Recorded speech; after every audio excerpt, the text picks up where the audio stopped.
Mani elim, ellatim, oyginidagi go'zal axloq degan libosi bor millatim. Qo'lini ko'ksiga doim bosgan o'zbekim. Mani elim, g'ururim, jonim fido bo'lsin agar mani kamida har dam. Salomaligi bor, oqibatda oxiri taggidan moddam. Xotirjam o'zbekim, mani millatim, donishmand devonxonam. Bu yerlarni kezdi bo'lib xaryonaqli xarobotilar. Devonayu mashoyix abdollar, Ibn Sino bobolarim, Hazrati Naqshband darajati ulug'lar, balogardonlar. Terani koinot sirlarini bilishni istar hamon bu odamzod. Hozirgi kunda ham noayyon bardavom. Endi aniqlanayotgan bashoratni bilar edi kim? Ulug'bek bobom. O'zbegim, mani elim, o'zbegim, millatim, mani g'urur.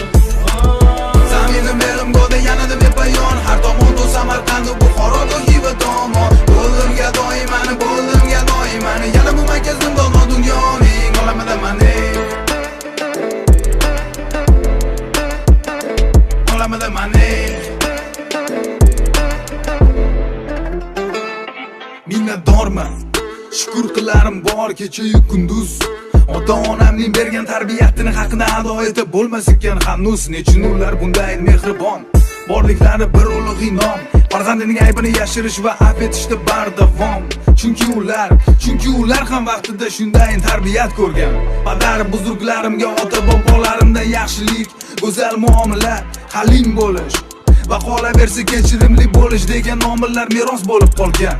Har bir o'zbekning olgan tarbiyati shu, lekin avlodi Timuriy nasllasab mana men bu fidokor. Atadim umuman olganda borimni, hattoki har doim gadoyim bo'lsa ham roziman umrbod. O millatim o'zbegim, bilaman qadringni. O'zbegim